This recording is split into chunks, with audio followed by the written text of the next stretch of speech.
Dyn ni yma heno i nodi 80 mlynedd o waith Cymorth Cristnogol, elusen wedi sefydlu nôl yn 1945 ar ôl yr Ail Ryfel Byd dod i ben.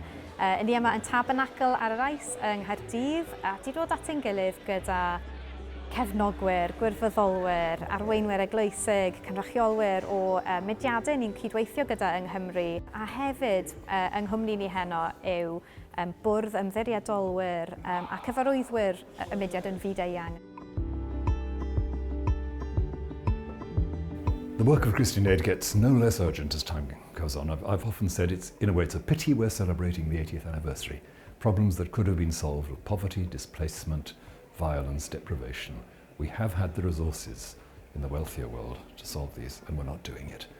I see our future as being work continuing in many ways what we've been doing over the last 80 years, working in partnership with affected communities around the world, both to alleviate the symptoms of poverty but also tackle those root causes.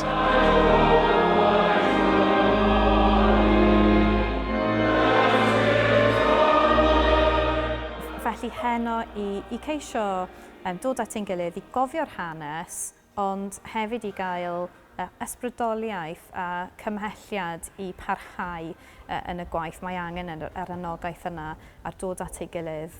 Beth yw ymateb ni nawr fel pobl Cymru?